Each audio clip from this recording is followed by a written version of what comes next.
All Japan Pro Wrestling was in an uncertain time in 1990. The previous half-decade had been dominated by Jumbo Tsuruta and Genichiro Tenryu as the top two stars of the promotion. Tenryu's departure in April of 1990 to join the upstart Super World of Sports promotion left All Japan with a healthy mid-card and a solid crop of gaijin top stars, but only a single credible Japanese main eventer. Owner and promoter Giant Baba saw the second Tiger Mask, Mitsuharu Misawa, as having the potential to be the promotion's next top native star, and decided to push him to be Tsuruta's new rival. This precipitated the beginning of a war between two generations of Japanese wrestlers, with Misawa and his young allies refusing to back down from Tsuruta and other seasoned veterans. Over the next 3 years, Misawa and his allies would clash with Tsuruta's stable dozens of times in singles and tag team contests, in matches that would help define what would come to be known as the King's Road style of wrestling. 3 of these matches were 6-man tag team contests in consecutive years, with the same members on either side. These matches are among the most well-regarded and critically acclaimed 6-man tag team matches of all time. In this video I'm going to delve into the interwoven stories behind these matches, and try to explain why I believe them to be among the greatest of all time. Mitsuharu Misawa, Kenta Kobashi and Toshiaki Kawada versus Jumbo Tsuruta, Masanobu Fuchi and Akira Taue. The Super Generation Army versus Tsuruta-gun.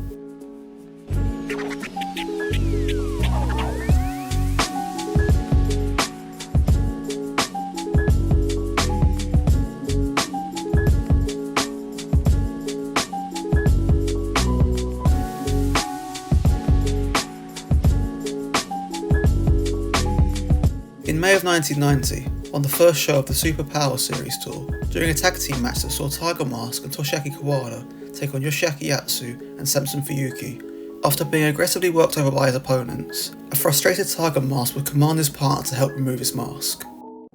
An unmasked Misawa would get an enormous reaction from the crowd in attendance, and his team would go on to win the match. Post-match, Misawa would make the challenge to his childhood hero and then Triple Crown champion Jumbo Tsuruta for a match at the end of the tour. The rest of the tour would build up to this match, with Misawa and his young allies taking on Tsuruta and his in a series of tag team matches. On the 26th of May, the most famous and significant of these early skirmishes would occur, as Misawa teamed with fellow young prospects Akira Taue and Kenta Kobashi against a proto-version of the group that would become Tsuruta-gun, Jumbo Tsuruta, junior heavyweight stalwart Masanobu Fuchi, and the innovator of the mist, the Great Kabuki. This seemingly innocuous 6-man tag in the build-up to the big singles clash between Tsuruta and Misawa would end up being one of the most significant matches in All Japan history. After knocking down Misawa on the apron early on in the match, Tsuruta would grab Misawa once more when Misawa was legal. Misawa would respond with an elbow that would knock the veteran to the floor, and leave him laying there for almost 2 minutes. This may not sound like a long time, but in selling a single strike, 2 minutes is an eternity. Tsuruta's selling is so convincing that he becomes the focus of many of the fans in attendance, with his partners further adding to the credibility by checking on him and attempting to revive him. Each of the 4 pillars had a signature attack type that would become the core part of their arsenals for their entire careers. Akira Taue's chokeslams, Kenta Kobashi's chops, and Toshiaki Kawada's kicks. Misawa had his elbows, and this was the moment that legitimized them forever. When Tsuruta finally does recover, he makes a beeline for Misawa, and the 2 non-legal men in the match begin to brawl. It takes effort from the referee and both men's partners to separate the 2. Tsuruta still selling the effects of that one devastating elbow, and the crowd loudly chanting for Misawa. The grizzled veteran and reigning Triple Crown champion Tsuruta had taken the perceived disrespect of the young prospect personally, and charges again, and once again it has to be broken up by everyone else in the match. Misawa would get the victory after pinning Fuchi with the Tiger Suplex, but the goal of the match had already been achieved long before the final bell rang. Tsuruta's selling for Misawa had elevated him to be a peer and rival to Tsuruta, and in the eyes of the many fans in attendance that night, made him a credible top star for the promotion. 3 nights before the scheduled bout with Misawa, Tsuruta would lose the Triple Crown Championship to Terry Gordy, who in turn would lose it on the last show of the tour to the unsinkable battleship Stan Hansen. On that same show, Misawa and Tsuruta would meet for their very first singles match. Misawa and Tsuruta had wrestled previously, but at that time Misawa was still wrestling as Tiger Mask, so this match really felt like a first time encounter. This is a very good match, but for the purpose of this video I'm not going to recap it in depth. I will however share a now famous urban legend about the match, that I hope is true, and I absolutely love. On the day of the show, Giant Baba would arrive at Nippon Budokan and hear fans outside of the arena chanting for Misawa long before the doors opened. This, along with Misawa's high merchandise sales and his overall popularity throughout the tour, convinced Baba on the day that Misawa should get the win over Jumbo. Tsuruta dominated and put down Misawa for the majority of the match, but a quick reversal of a crossbody was all it took for Misawa to pin Tsuruta to an unbelievably loud response from the crowd. Misawa would be joined in the ring by Kawada, Kobashi and Taue as they celebrated a huge victory for the new generation of All Japan stars, one that was a huge step in legitimizing them all, and helping them become the 4 biggest native stars in the promotion for the next 10 years. Misawa would have his first opportunity at the Triple Crown title a month later, though he would fall short, being defeated by Hansen in a match for the vacant title. The unity among the new generation would not last long though. Akira Taue would betray his allies and defect to the newly formed Tsuruta-gun, Jumbo's new stable of grizzled, bitter veterans looking to put the rising stars of All Japan in their place and retain their hold over the promotion.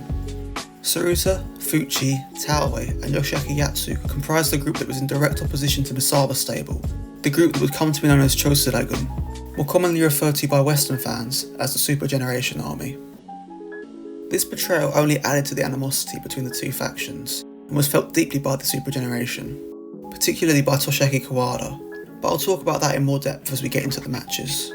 Tsuruta-gun and Tsuruta-gun would clash many different times throughout the summer and into the autumn in many different configurations, but their most acclaimed battle of the year would take place in Korakuen Hall on the 19th of October, in one of their final clashes before the World's Strongest Tag Determination League, better known by Western fans as the Real World Tag League.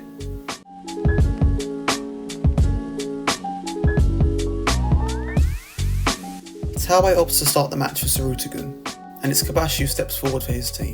The crowd is incredibly hot from the opening bell, firmly behind Kobashi. Taue manages to connect with a short forearm shot almost immediately.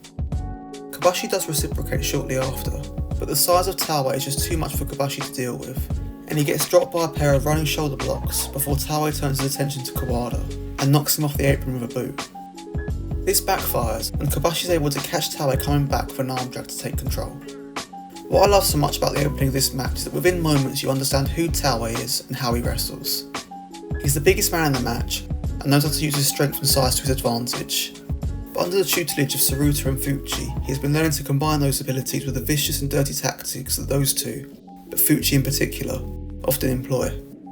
However, you can see in the way that Kobashi takes back control after Taue focuses his attention on Kawada that he hasn't quite mastered those skills yet, and he pays the price for it when Kawada tags himself into the match. Taue connects with a slap this time, but Kawada barely acknowledges it. A flurry of spiteful leg kicks rounds Taue, and Kawada manages to use his speed and stockier build to drop him with a shoulder tackle. A big head kick stuns Taue long enough for Kawada to bring him towards his corner and tag Misawa into the match. A perfect drop kick and 2 more afterwards send Taue back into his corner, and Jumbo doesn't hesitate to tag himself into the match. The crowd roars as he makes his way into the ring, and as the two circle each other, a loud Misawa chant emerges from the rumble of the fans. Tsuruta forces Misawa to the corner and fires off an elbow, but Misawa retaliates with a series of his own, before Tsuruta is able to shut him down with a knee struck to the midsection. Tsuruta begins targeting the midsection of Misawa, trying to break through his core with a series of nasty elbows, the same strategy that he had employed when he defeated Misawa in September. Tsuruta makes the tag to Fuchi, who begins to methodically work on the targets Tsuruta has created. Fuchi tags in Taue, who likewise attacks the midsection. He locks in the abdominal stretch, but makes a clear tactical error, facing away from the opposition corner. This mistake allows Misawa to tag out and Kobashi to come in, though Taue is able to make up for it by quickly shutting Kobashi down and dragging him to his corner. Jumbo comes back in, applying the same strategy as before to Kobashi, before tagging Masafuchi back in. Kobashi temporarily takes back control, but the shrewd Fuchi always has a trick up his sleeve, and is able to kill any momentum Kobashi has. Taue gets wiped out by a huge lariat from Kobashi, who makes the tag to Kawada. He sends Taue to the outside of a spin kick and drags him into the crowd. Taue manages to counter Kawada's attempt at a body slam on the floor with one of his own. He shuts down Kawada as he makes his way through the ropes, and Tsuruta continues his trend of attacking the midsections of Tsuruta-gun. You'll see throughout this match, and others in this video, that so much of the offense of Misawa, Kobashi and Kawada begins with an Irish whip or them running off the ropes. They often use speed and momentum against their opponents, and have youth and cardio on their side. The strategy that Tsuruta-gun employs is very clever, aiming to sap the energy of their spirited younger opponents by targeting their cores, making it difficult and painful for them to breathe, and limiting their ability to outpace and build momentum against the veterans. Fuchi and Tsuruta understand that when the Super Generation have space, they can use it to build speed and momentum, so they work to keep them close and grounded as much as possible. The younger Taue doesn't quite grasp the importance of this yet, and an Irish whip gives Kawada the ability to land a pair of kicks and make the tag to Misawa, who sends Taue into the ropes and connects to a beautiful corkscrew clothesline. Misawa is able to send Taue to the outside of a kick, and Kawada brings the hate with repeated boots to Taue's head, before dragging him into the crowd once again. This time he connects with a suplex and a few more kicks before Kobashi collects Taue and returns him to the ring. Kobashi gets tagged in and locks on a half crab, before Fuchi enters and tries to break it up with some closed fist shots to the head, but Kobashi is able to withstand them. With the referee distracted, Tsuruta enters, but gets dropped with a lariat. Tsuruta-gun work over Taue with some quick tags, until he manages to catch Kobashi with a DDT and is able to tag Tsuruta. Jumbo immediately smashes Kobashi with a lariat, before hurling Kobashi to the outside. The sadistic junior heavyweight Fuchi is in his element here, driving the edge of a chair into Kobashi's face before sending him into the ring. He begins stomping Kobashi's face and punching him, bloodying his nose. As the crowd chants for Kobashi, Fuchi restrains him, preventing him from making the hot tag before tagging in Tsuruta. The two trade strikes, with a spinning wheel kick momentarily stunning Tsuruta, but not enough for Kobashi to tag in one of his partners. Taue does more damage to the core of Kobashi until he counters a suplex with a backdrop and is able to make the tag to Kawada. Kawada attacks with a flurry of kicks and elbows.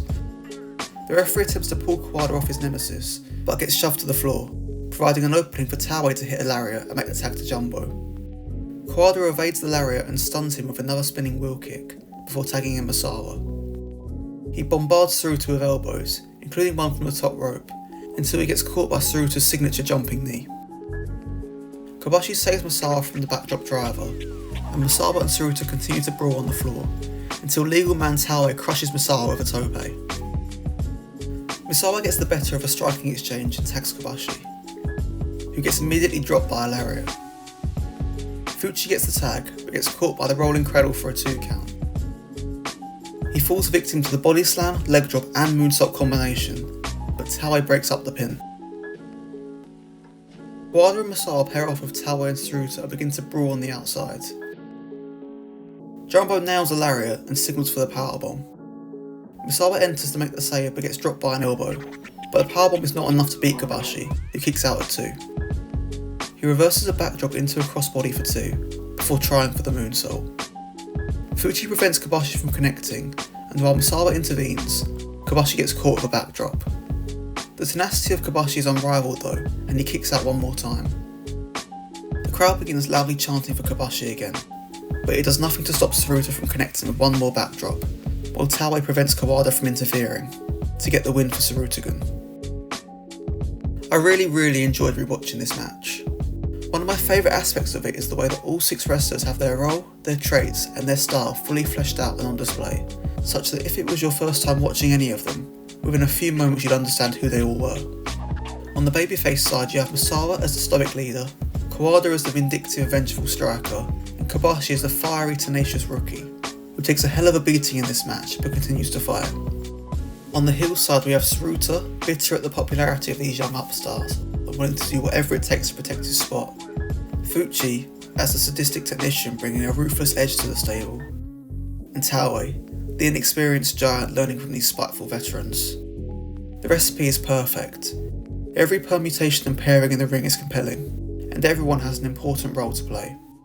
The experience edge that Tsuruta and Fuchi have is very obvious in their tag team strategy, and the mistakes their teammates are generally made by Taue, whose inexperience and lack of understanding is what gives the Super Generation many of their openings in this match. Despite this, it's Taue who cuts off Kawada, preventing him from breaking up Tsuruta's pin that ultimately allows his team to emerge victorious. The rivalries between Misawa and Tsuruta, and Kawada and Taue are crucial story beats that serve in making what is practically a fairly low-stakes multi-man encounter into a bitterly personal and psychologically crucial must-win match for both sides. Fuchi's textbook cruel offense is invaluable in adding to the dangerous aura of Tsuruta-gun, and his savage attacks on Kobashi take an already piping hot crowd and push them even further behind the babyfaces. For me, Kobashi is a standout member of his team in this match. The crowd absolutely devoted to him as he tries to survive the unrelenting offense of Tsuruta-gun. I think Kobashi is without question one of the greatest babyfaces I've ever seen. He lost the first 63 singles matches of his career, but in defeat his charisma and resilience shone through and the crowds across Japan got behind him. A connection and adoration that remained throughout the rest of his career. Personally, I've always preferred Misawa to Kobashi. But rewatching these matches, as well as others in Kobashi's catalogue, I found myself increasingly questioning my viewpoint. Taue is generally considered the weakest of the four pillars by fans, which is by no means an insult. It is both a blessing and a curse that Taue's peers were three of the all-time greats of Japanese professional wrestling.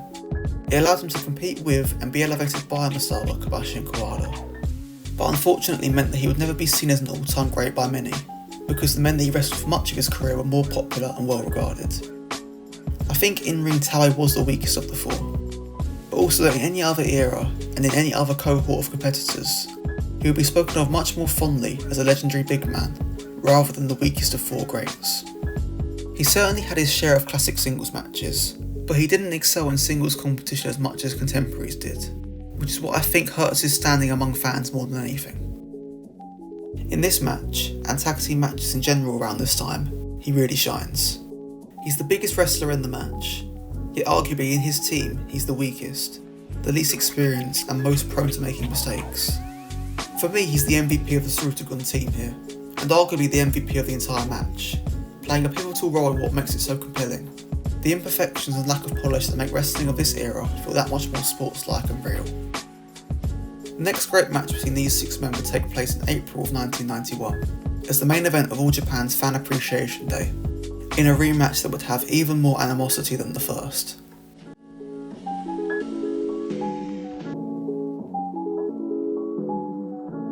The two factions were on very different trajectories for the first few months of 1991. Jumbo Tsuruta regained the Triple Crown from Hampton in January, before going unbeaten to win the prestigious Champion Carnival tournament for the second time.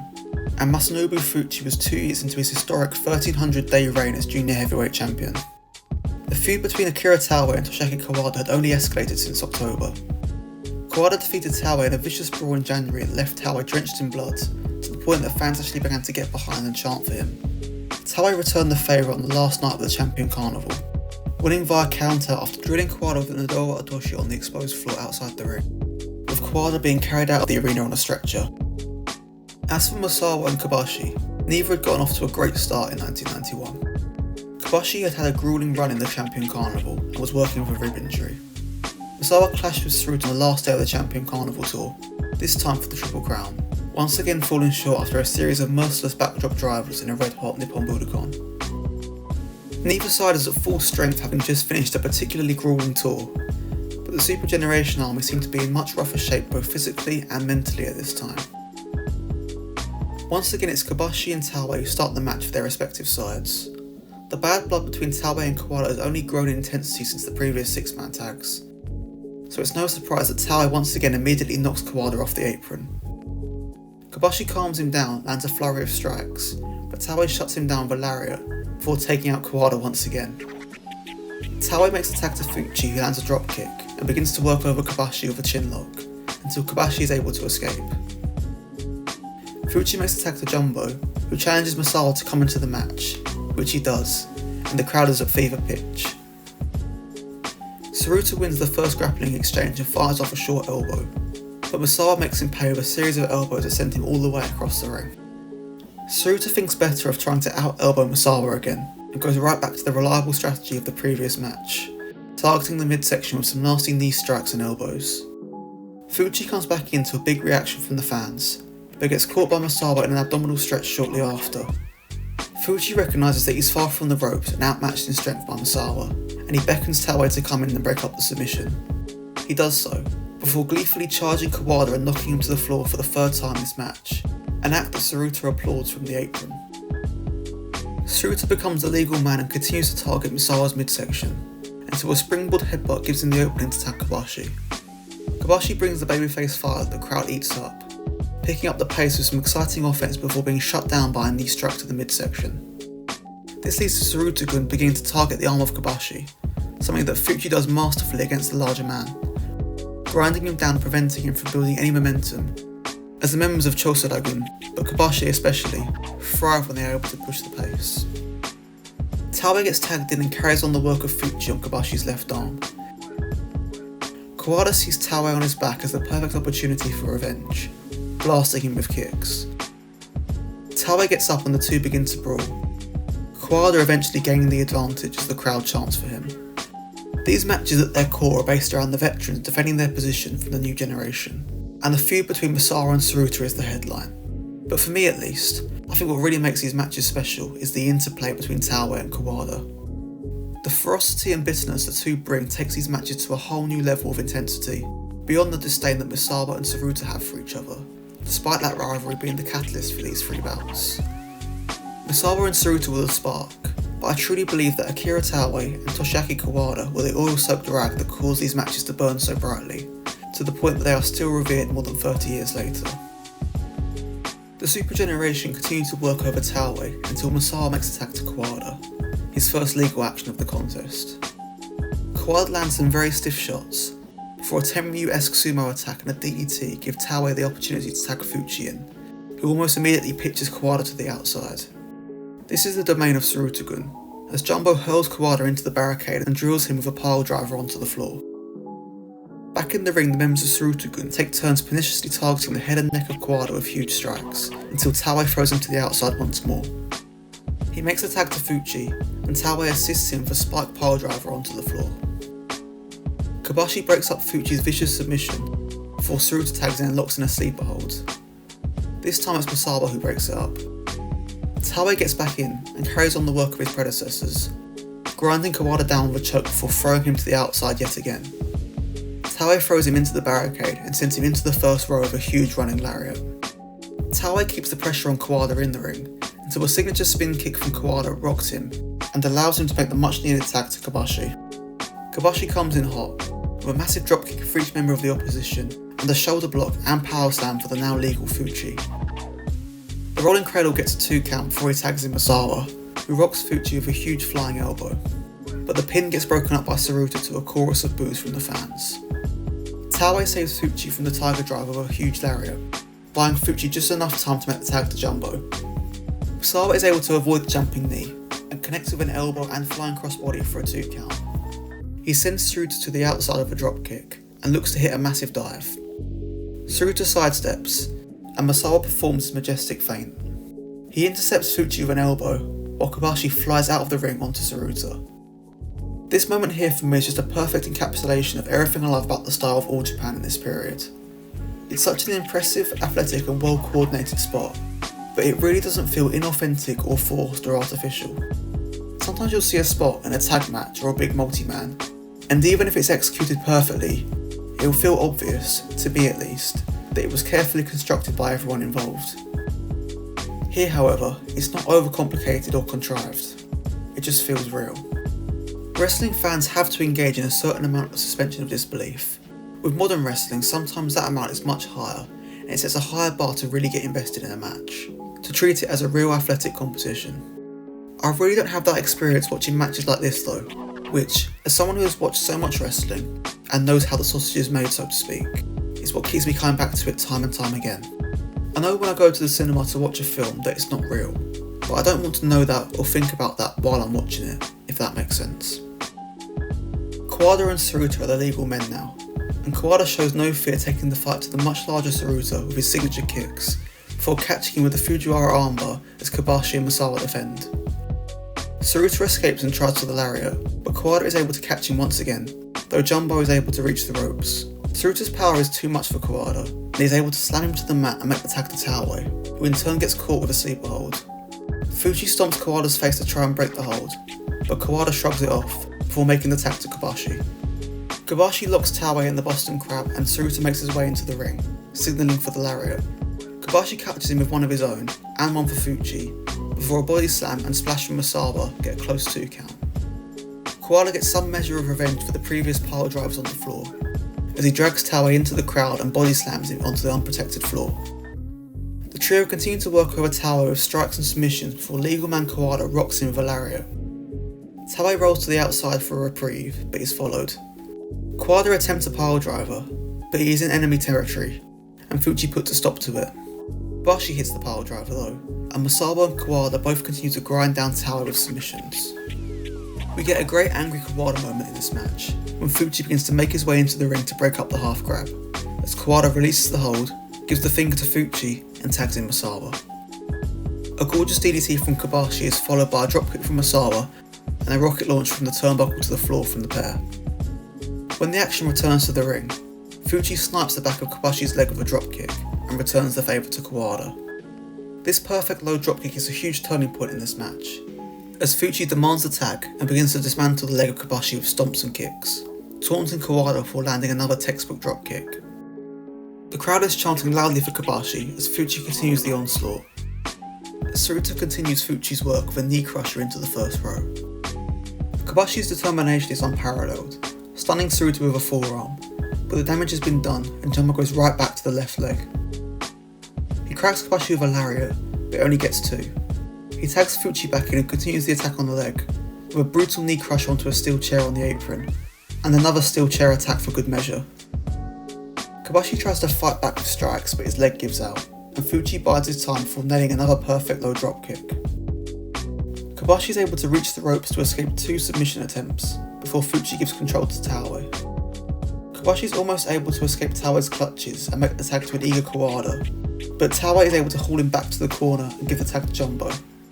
Tsuruta locks in a torturous half crab on Kobashi as the fans scream, but Kobashi makes it to the ropes once again. The chants for Kobashi grow louder and louder. He catches Tsuruta with a sunset flip and makes a desperate call to his corner but gets caught. Jumbo goes back to the left leg with some nasty stomps, and Taue follows the example of Fuchi with another knee crusher into the front row and a chair shot to the back of the knee. Kobashi manages to reverse the momentum with a back suplex for 2 and tries yet again to tag in a partner, but Jumbo is able to cut him off with another knee stomp. For the best part of 10 minutes now, Tsuruta-gun have been systematically dismantling the leg of Kobashi, and the desperation of the crowd, Misawa, Kawada and of Kobashi himself to manage to make it to his corner is so raw and so captivating. A testament to just how mesmerising Kobashi can be as the babyface in peril. Kobashi manages to reverse a suplex, and the crowd is at a fever pitch as he now has a small opening. The referee prevents Fuchi from holding the trunks, but he manages to catch a leg and bring Tsuruta back into the match. He catches Kobashi with a giant boot and tries to hook Kobashi for a powerbomb, but Kawada is at his breaking point and stuns Jumbo with a huge kick to the head, followed by an enziguri from Kobashi. Jumbo has the wherewithal to place himself between Kobashi and his corner, and manages to restrain Kobashi and tag Taue back in. Taue's knee crusher and half crab are still not enough to beat Kobashi, and Fuchi makes his way back in, almost stalking Kobashi. He tries for another knee crusher, but Kobashi rocks him with a huge elbow counter and makes the tag to Kawada as Korakuen Hall erupts. Kawada and Fuchi get into a short but incredibly intense striking exchange, with Kawada emerging victorious with a massive lariat. He lays him some stiff short arm chops before tagging Misawa in. After a flurry of elbows, Fuchi manages to stun Misawa and Kobashi with slaps before Fuchi tags in Jumbo. He drops Misawa with a knee for a close 2 count and follows up with a powerbomb. Taue and Fuchi protect the pin, but Misawa manages to kick out once again. There's a piece of great tag team offense from Taue and Tsuruta, as they connect with an Adora Otoshi backdrop combination, but Misawa manages to get his foot on the bottom rope to break the count. Fuchi assists Taue in hooking Misawa for a Canadian backbreaker. He and Tsuruta try to defend, but Kobashi is able to slip past and help Misawa escape. Taue and Misawa trade huge kicks, and Misawa counters Taue's attempted shoulder tackle and nails a tiger driver, but Taue kicks out at 2. The tag is made to Kobashi, who nails his signature moonsault, but the pin is viciously broken up by Fuchi with stomps to the back of Kobashi's head. Kobashi tags Misawa back in and he tries for a German suplex, but Tsuruta intervenes, allowing Taue to connect with a DDT and an Adora Otoshi. Kawada saves the match for his team by breaking the count, as Kobashi throws Fuchi out of the ring, before dropping Taue with an Enzu lariat. Jumbo forces Kawada out of the ring, leaving Misawa and Taue alone. Misawa hooks Taue for a perfect tiger suplex, and Misawa's partners restrain Tsuruta-gun. The referee counts the 3, and the crowd erupts. The crowd chants for Misawa, Tsuruta, Taue and Fuchi as the participants exit the ring, and they even chant for owner and promoter Giant Baba, thanking him for booking this match. 50 minutes of some of the absolute finest tag team wrestling of all time. It has a lot in common with the October 19th bout, but to me it feels like it's just been taken up a notch. The animosity between the two factions has only intensified, and the extra 25 minutes in this match make the previous encounters look like mere skirmishes compared to this war of attrition. Misawa sees very little action in this match. It's clear that Tsuruta-gun see him as their biggest threat, and rightly so, and do their best to keep him out of the match and concentrate their attacks on the weaker members of the team. Kawada and Fuchi for me are the two men most crucial in making this match into the epic war that it is. Kawada's all guns blazing, relentless offense style makes the match feel incredibly dangerous when he is in control, and every interaction that he has with the opposition is incredibly hateful. For me, this is the greatest performance of Kawada's career up to this point, and I'd argue one of the 4 or 5 best that he'd have in his entire career. If you haven't seen much of Kawada, particularly pre-Holy Demon Army, this is probably the best match to watch in order to see everything that makes him so great. The heat between Kawada and Taue has escalated since October, owing in large part to the brutal singles matches they'd already had this year. When Taue attacks Kawada seconds after the match begins, I'm immediately desperate to see Kawada unleash that anger and do some damage. His brawl with Taue and his flurries towards the end of the match are so heated and so real, and combined with his resilience to continue after the massive amounts of damage he takes on the floor, this match really helps legitimize Kawada as a true equal to Misawa. Fuchi brings that same vicious energy as Kawada, but he channels it with precision. The middle finger from Kawada provokes Fuchi into sniping Kobashi with a low dropkick to the left knee.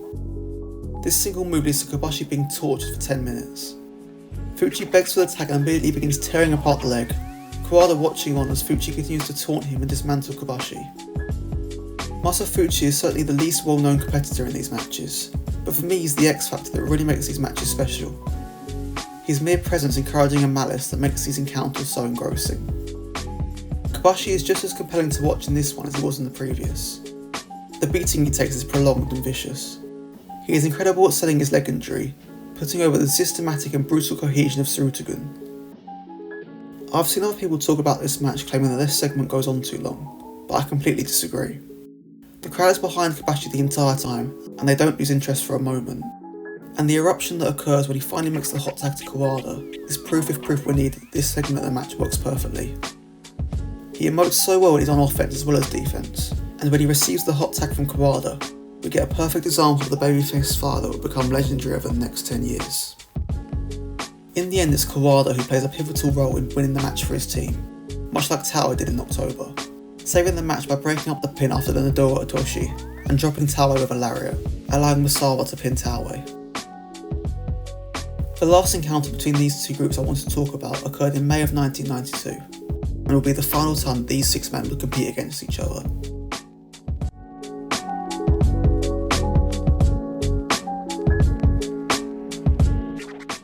By May of 1992, Tsuruta-gun still retained a strong grip over All Japan.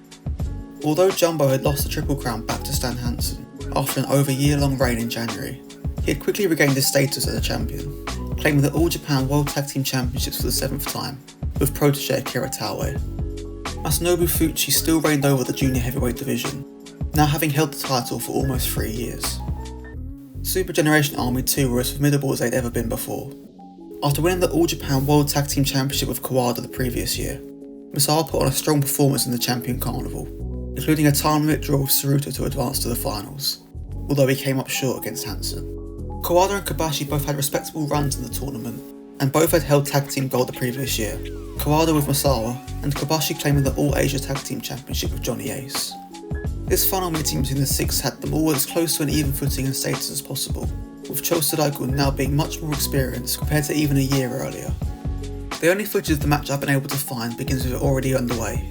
However, we only lose the first 2 minutes of the action, and beginning with the contest already underway gave my viewing of the match an extra franticness, which for this particular contest is definitely beneficial.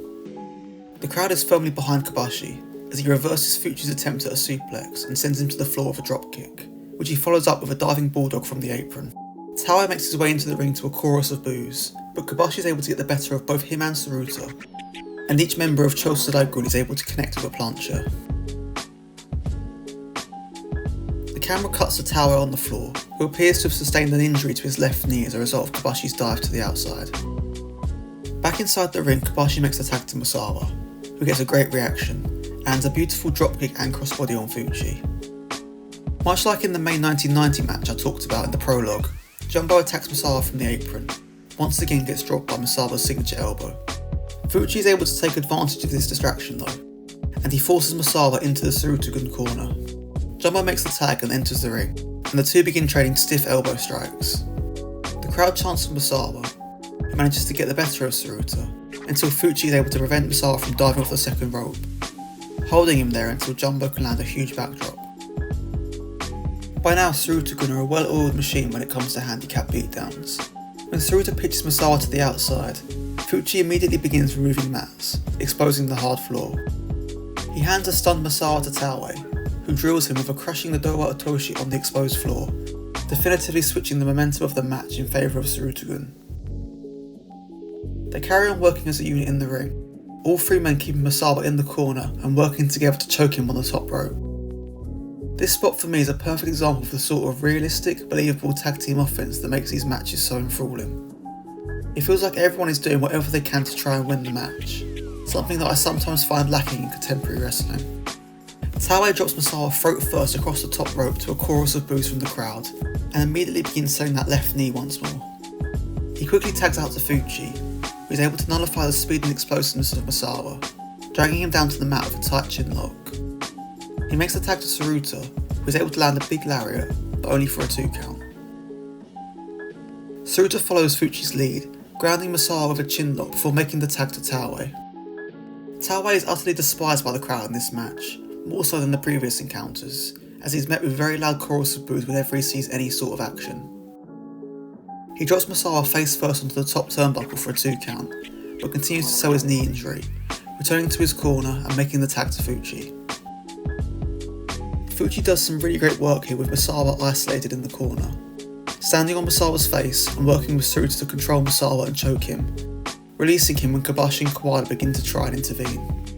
It's all simple, fundamental heel tag team wrestling, but it works perfectly, and I wish I'd see that sort of thing more today, because it just works so well. Misawa begins to make a small comeback with a flurry of elbows, but a closed fist shot from Jumbo puts a stop to it. He restrains Misawa as Taue begins firing off slaps to the face, before nailing a pile driver for a 2 count. Misawa spots an opening, grabbing at the injured left knee of Taue, before beginning to crawl towards his corner. Kawada begins to make his way into the ring to intervene, which causes Fuchi and Tsuruta to do the same. The referee only sees Tsuruta-gun trying to come in though, and makes his way to their corner to prevent this, allowing Kawada and Misawa to capitalise, dragging Taue to their corner behind the referee's back, and allowing Misawa to make the much needed tag. In the last match I talked about the systematic dismantling of Kobashi's leg by Tsuruta-gun, as they targeted it mercilessly both inside and outside of the ring. This time the tables are turned, as Kawada takes a few shots at Taue's injured leg before a monstrous lariat gets a 2 count. He pitches Taue to the outside, and goes right back to attacking that left leg, slamming Taue's knee onto a table at ringside. Kawada makes the tag to Kobashi, and manages to lock it in a painful submission before Fuchi breaks it up. Kobashi tags Kawada back in, and he forces Taue into the Tree of Woe, Taue's head spiking the mat as he does so. Behind the referee's back, Kawada taunts Tsuruta and Fuchi as he chokes Taue in the corner, and Kobashi joins in with a dropkick. When Fuchi tries to intervene, he is met with the same fate, this time with Misawa getting in on the action. These moments here are proof if proof were needed that all three have evolved over the last few years, but Kawada in particular. There's a willingness to bend the rules as their opponents do that wasn't present previously, and it's fitting that the person who encapsulates this change the most, the only member of the babyface team that gets booed in the match, although it is only momentarily, is Kawada. Kawada continues to target the leg of Taue, until his bow and arrow hole is broken up by Jumbo. Misawa and Kobashi both get the chance to land some offense before Fuchi breaks up Kobashi's submission attempt. Taue is able to resist Kawada's Scorpion Deathlock until he gets crushed by a plancha from Misawa. Just like in the previous match, Kawada releases the hold when Fuchi enters the ring, giving him the same salute as before, angering Fuchi. Misawa and Kobashi continue their unrelenting assault on Taue's left knee, until Taue gets an opening to fight back, knocking Kobashi off the apron with a huge slap. Kawada manages to ground him, but rather than focus on the left knee, he begins kicking and stomping Taue's head. This distraction prevents him from seeing Tsuruta coming, who lands a huge lariat to the back of Kawada's head, granting Taue the reprieve he needed to return to his corner and make the tag to Fuchi. Fuchi sends Kawada to the outside near his corner, putting as much distance as possible between Kawada and his allies. Jumbo moves the padding and drills Kawada with a pile driver on the exposed floor, before returning him to the ring. Fuchi gets a measure of revenge by placing Kawada in the Tree of Woe, and standing on the head of Kawada. Jumbo gets the tag, and he continues punishing Kawada with a nasty stretch, assisted by Fuchi. Jumbo drags Kawada to his corner, and the Tsuruta-gun trio work together to control and grind down Kawada in the ropes. He tries for a huge vertical suplex, but Kawada manages to escape and catch Jumbo with a sleeper hold, though it's broken up by Taue. Taue gets tagged in and lands some quick elbow drops before tagging in Fuchi, who connects with a pair of enziguris for 2. He continues to boot Kawada in the face, antagonising him until Kawada takes him out with a huge clothesline. Tsuruta senses the tide beginning to turn and lands some vicious stomps, before he's knocked to the floor by Misawa. Fuchi makes the tag to Taue, but Kawada plays possum, catching him with a head kick and going right back after Taue's leg. A beautiful trip allowing him to make the tag to Kobashi. Kobashi bombards Taue with offense, including his signature machine gun chops in the corner, before Taue is able to overpower him and tag in Fuchi. A pair of backdrops to Kobashi isn't enough to get the win, and Kobashi's rolling cradle is broken up by Jumbo. Kobashi hits the body slam and goes for the moonsault, but gets stopped by Jumbo. Misawa knocks him to the floor with an elbow and gives one to Fuchi as well, allowing Kobashi to land a massive crossbody.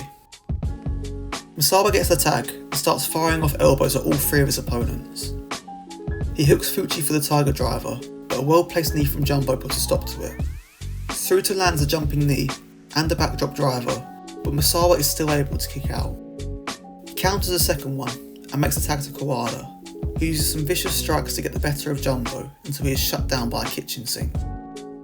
Taue gets back in and tries for the Samoan drop, though with the help of Kobashi, Kawada is able to escape. He tries for the pile driver, but Taue escapes, and lands an Adoba Otoshi followed by a powerbomb, but Kawada refuses to be beaten. Taue lands another Adoba Otoshi, but the pin is broken up by Kobashi, who is ejected from the ring by Fuchi. Taue tries for a third one, but Misawa intervenes, though he gets ejected by Jumbo. Kawada and Taue are alone in the ring, and Kawada manages to catch him with a huge kick before locking in the stretch plum, with Taue in absolute agony. Fuchi is able to escape Kobashi's clutches to break it up, though Kobashi is able to remove him straight after. Kawada lands a huge powerbomb for a very close 2 count, and the other competitors manage to return to the ring. It's one of the greatest finishes of all time in my opinion, as each member of the Super Generation Army locks their counterpart in a submission, and the crowd erupts when Kawada forces Taue to submit. A phenomenal match for what would end up being the final encounter between these 6 men. The tables are fully turned between Tsuruta-gun and Tsuruta-gun, with Misawa and his allies more than willing to fight as dirty as their opponents to win, cheating behind the referee's back and aggressively targeting Taue's leg. This is the most even the playing field has been in their encounters, with the less experienced babyface side having spent the last 2 years really coming into their own and growing much closer to the legendary figures they would become. The crowd is red hot for the entire match, firmly behind the Super Generations side, but also clearly big fans of Fuchi and Tsuruta, who both get the crowd behind them with chants at various points in the match. The only wrestler that the crowd is blatantly opposed to is Taue, who is booed whenever he has any involvement in the match. I'd be interested to know exactly why Taue had so much heat with crowds throughout his career, because in all of these matches, and many others from around this time, Taue was almost always booed, even when he was across the ring from flagrantly villainous gaijin wrestlers. I've always maintained that the crowd is the X factor that can make or break a wrestling match. When a crowd is invested, truly invested in a match, as a fan watching at home you'll be invested too. I'm probably going to go into this in more depth in a future video, but to me, great wrestling is a combination of immersion, or the suspension of disbelief, and spectacle, and I think the crowd is a key aspect of both. When the crowd is invested, fully captivated by a match, it makes it much easier for a person watching at home to be too. Likewise, when a crowd is reacting to the match and showing their appreciation and enjoyment of it, it makes it seem all the more spectacular as a result.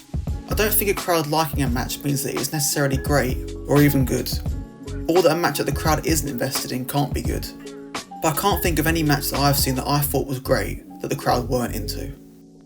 The crowd is insanely hot from beginning to end here, which helps make this match into the epic battle that it is, and it's incredibly fitting for the final match between these 2 teams.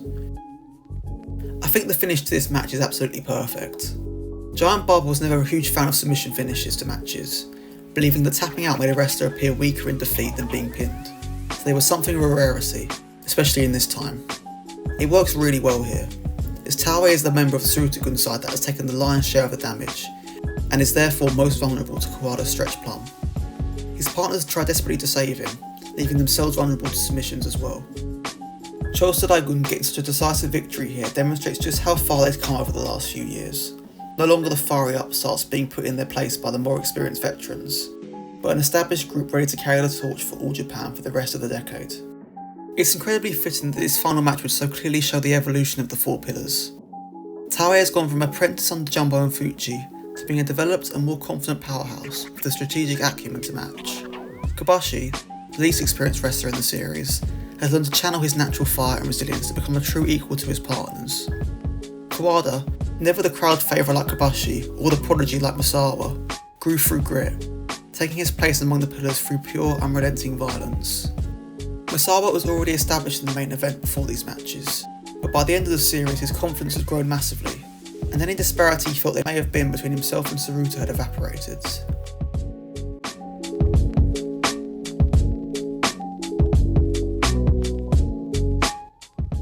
(1990 to 1992) is a crucial period of time for those four, and I feel that the three matches I talked about are a great microcosm of their development, and are vital precursors to what's to come over the next decade. If the blueprint for the King's Road was drawn up by Tenryu, Hansen and Tsuruta in the late 80s, then these matches represent the beginning of its construction, the elevation of the four men who would become synonymous with that style forever. I mentioned it earlier, but an ongoing debate regarding the four pillars is Akira Taue's position among them. The two most common positions you'll encounter online are that either Taue sucked and that he shouldn't be considered one of the pillars, or that he was in fact the greatest of them. I personally find both of those positions incredibly tiresome for different reasons, the first due to ignorance, and the second due to smug contrarianism. I think Taue is in a really difficult spot when it comes to fairly categorising his place and status in wrestling history. It's unclear to me whether his association with Kawada, Kobashi and Misawa has lifted him up and made him seem greater than he was, or dragged him down and made him seem a lesser wrestler due to the unreal quality of the men that he shared the ring with the most. Trying to come to a conclusion on that would require going much deeper into Taue's catalogue, something that would require an essay in and of itself. What I will say is that in these three matches, I believe Taue might be the most pivotal when it comes to making them legendary. The role he plays in these matches evolves over time as he gains more experience, and the way he antagonises Kawada increases the hatred between the two sides, and makes the matches much more personal and compelling than they otherwise would be. The other wrestler I believe most vital to the success of these matches has to be Masanobu Fuji. Fuji didn't tend to shine in singles matches, but in tag scenarios he was magnificent. In these three matches his heelish technical style was a great contrast to the other competitors, and the way he channels his aggression very precisely at the extremities of his opponents creates prime targets for Tsuruta-gun to work over. His relentless attacks of the limbs, particularly Kobashi's left leg in the 1991 match, become crucial story beats and lead to superb displays of resilience and fighting spirit in his opponents. He's the wrestler most willing to bend and break the rules, and in doing so, he encourages his partners to do the same, leading to 2 or even 3-on-1 beatdowns that get the crowd firmly behind the babyfaces. His viciousness brings out the best of his partners and rivals, and, like Taue, without Fuji I highly doubt these matches will be remembered as fondly as they are. Misawa and Tsuruta are the two biggest stars in these matches, and are the selling point of the first match especially, with the fans eager to see the two clash again. But they are the two wrestlers who spend the least amount of time in the ring. It's their partners who put in the minutes in these matches, a symbiotic relationship that elevates everyone involved and contributes massively to the appeal of these matches over 3 decades later. I decided I wanted to write a video on this series of matches for a few reasons. I found the idea of watching the same two teams wrestle in 3 consecutive years very interesting, being able to see how each individual changed over time in perfect lab conditions, with the same partners and opponents. I also knew that I'd want to write a lot about 90s All Japan in the future, as one of my absolute favourite periods of wrestling, and figured this would be a pretty perfect place to start. But the third reason, and the most important one, was that I believe these matches were among the greatest, if not the greatest 6-man tag team matches I'd ever seen, but I never fully understood why I felt that way about them. Having rewatched these matches again, through the lens of trying to understand my love for them, I've arrived at a rather simple conclusion. These matches encapsulate everything I love about professional wrestling, executed to as high a standard as I've ever seen. The matches feel like real athletic contests, with everyone involved portraying the desperation to win incredibly well, every action feeling like it's intended to lead to victory. Nothing feels contrived or rehearsed, every match is just a war where only the best team can emerge victorious. I love the way the personal hatreds between competitors take the matches and escalate them to more disdainful and violent levels. In the beginning, the feuds between Misawa and Tsuruta and Kawada and Taue are the centre of the conflicts, but at the end every competitor has some form of hateful bond with each of their opponents, which makes every in-ring pairing more captivating and exciting to watch. I love that the crowds are incredibly hot for these matches, loudly reacting for every wrestler, making them all seem like megastars, and making the fact that we get to see the 6 of them in one match even more of a spectacle. I love what these matches represent, the growth of the 4 pillars and the beginnings of the journey down the King's Road that would lead to some of my favourite matches of all time.